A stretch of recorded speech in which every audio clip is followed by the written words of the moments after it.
नमस्कार. पुन्हा एकदा एका नवीन व्हिडिओसोबत तुम्हा सर्वांचं आपल्या चॅनलमध्ये खूप खूप स्वागत आहे. आजच्या व्हिडिओमध्ये मी तुम्हाला 36 साईज कटोरी ब्लाऊजचं कटिंग जे आहे ते दाखवणार आहे. एकदम परफेक्ट आणि सोपी पद्धत असणार आहे. या इथे पहा, ब्लाऊजची उंची घेणार आहे मी 14 इंच. त्यामध्ये मी 1 इंच प्लस करणार आहे 15 इंच. जसं की आपण नेहमी 1 इंच प्लस करतो. 14 + 1 15. इथे उंचीचं मार्किंग झालेलं आहे. शोल्डर 5.5. इथे सुद्धा 5.5 इंच शोल्डर घ्यायचं. मुंडा घ्यायचा 5.25.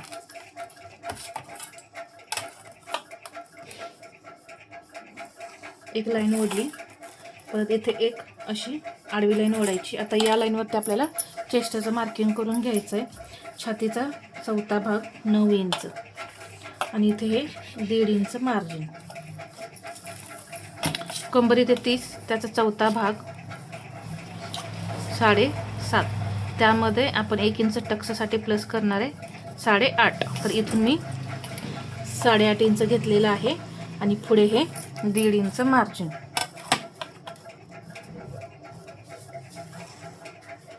हे जोडून घेऊ.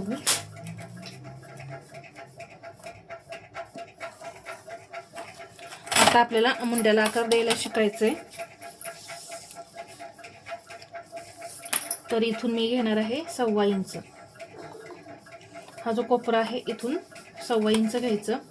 परत इथे पहा, हा जो मुंडा आहे म्हणजे जी आपण मुंड्याची उंची घेतलेली आहे त्याचा असा सेंटर करायचा. इथून घ्यायचं. हा फिटिंगचा पॉईंट आहे. इथून मी आता 1.25 इंच 0.75 जे आहे ते आतमध्ये घेतलं. इथं मुंडा आपण डाऊन करणार आहे 0.5 इंचाने.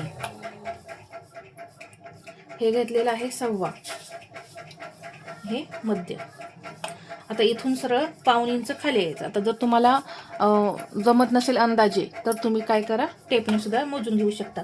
सरळ आले आणि पहा, इथून असे आकार दिले. खूप छान आणि परफेक्ट असे आकार येतात. आता इथं हा झाला आपला पाठीमागचा मुंडा. तर मी आता या इथे पुढच्या मुंड्याला सुद्धा लगेच आकार देऊन घेते. एक 1.5 इंचावरती पॉईंट दिला. जास्त पण खोल नाही खड्डा करायचा या इथे, नाहीतर ओढल्यासारखं होतं बा पुढच्या बाजूला, की असं खेचल्यासारखं होतं, मग रिंकल्स वगैरे यायला सुरुवात होते. तर तसं न करता आपण या पद्धतीने कटिंग करायचं आहे. इथे घेतलं मी 1.25 इंच 0.75. 1.25 इंच घेतलेलं आहे. जसं आपण घेतलं होतं त्या पद्धतीनेच इथं मी हे आकार देत आहे. पुढच्या मुंड्याचे आकार झाल्यानंतर इथं गळ्याची रुंदी तुम्ही 2 इंच सुद्धा घेऊ शकता. जर खूप डीप असेल तर इथं 2 इंच गळ्याची रुंदी घ्या. आणि आता इथं मी पुढचं डायरेक्ट ड्राफ्टिंग करणार आहे. पुढचा गळा 6, त्यामध्ये मी 0.5 इंच प्लस केलं 6.5 इंच घेतलं. इथं घेतलं आहे 2.5 इंच आणि एक बॉक्स मी इथं तयार करून घेतलेला आहे. गळ्याला आकार देऊन घेऊ. आता इथे शक्यतो गोलच गळे असतात कटोरी ब्लाऊजमध्ये.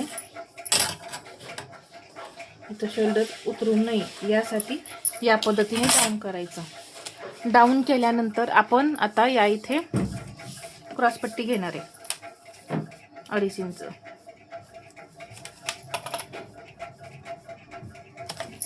इथे जर तुमच्या ब्लाऊजमध्ये शोल्डर उतरण्याचा पुढे येण्याचा उतरण्याचा म्हणजे पहा 2 प्रकारे. शोल्डर पुढे येतं आणि एक शोल्डर या साईडला उतरतं. तर शोल्डर जर पुढे उतरत असेल तर तुम्ही काय करायचं आहे, हे जे मी 2.5 इंच घेतलेली आहे क्रॉसपट्टी तिथं तर तुम्ही 2.25 इंच घ्यायचे. बदल करून पाहिजे. 2 इंच सुद्धा घेतली तरी काही प्रॉब्लेम नाही. इथं घेतलं मी 1.25 इंच. ही घेतलेली आहे 2.25. इथं घेतलेलं आहे 1.25 इंच आणि या पद्धतीने मी इथं क्रॉसपट्टीला आकार दिले. आकार दिल्यानंतर कटोरी घेणार आहे मी 5.5 इंचाची.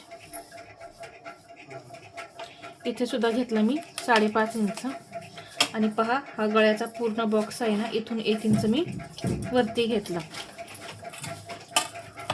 एक आता इथून सरळ लाईन ओढून घ्यायची आणि इथून एक तिरकी लाईन ओढून घ्यायची आणि इथं असं कटोरीला आकार द्यायची. तर खूप सुंदर असे कटोरीला आकार येतात.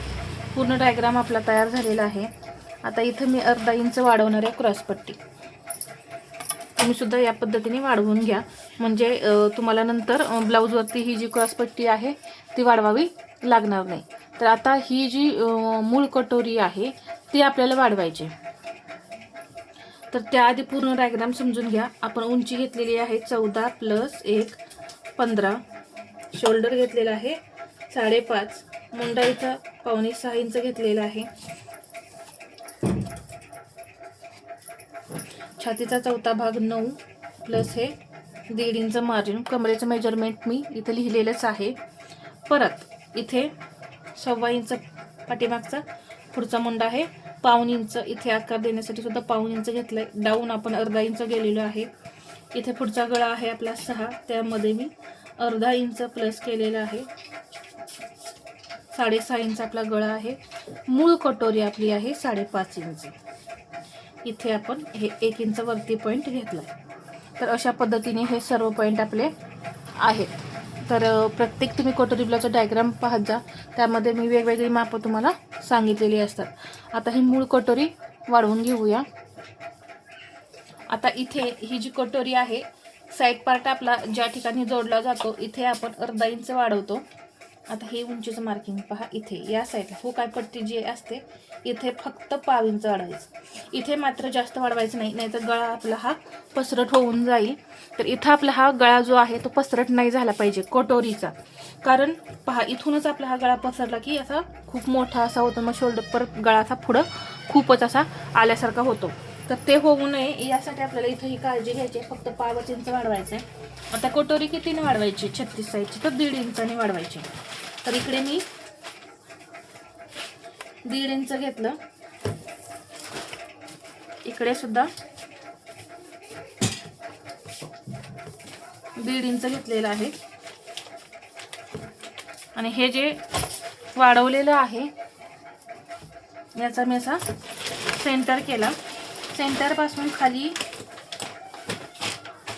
1.5 इंच घेतलं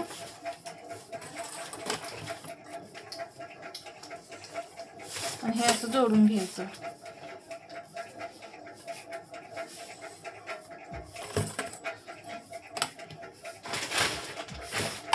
आता हा आकार द्यायचा आहे. आकार देताना सुद्धा असं हळूहळू वाढवायचं, म्हणजे आकार आपला चुकत नाही. जर असं वाटत असेल आपला आकार वेगळा येतोय तर परत तुम्ही आकार व्यवस्थित देऊ शकता. 1.25 इंच घेतलेला आहे. इकडे सुद्धा मी 1.25 इंच घेतलं आणि टक्सची उंची 2.25-3 इंच. या पद्धतीने कटोरीला मी टक्स दिला. असाच टक्स तुम्ही द्यायचा आहे. तर यामध्ये तुम्हाला अजून काही शंका असतील तर तुम्ही मला कमेंटमध्ये विचारा. बाही कटिंग तर मी वेळोवेळी दाखवलेलं आहे वेगवेगळ्या साईजनुसार, तर तिथे तुम्ही पाहू शकता. तर हा व्हिडिओ आवडला असेल तर लाईक करा, शेअर करा आणि असेच नवनवीन व्हिडिओ पाहण्यासाठी आपल्या चॅनलला सबस्क्राईब करायला विसरू नका. धन्यवाद.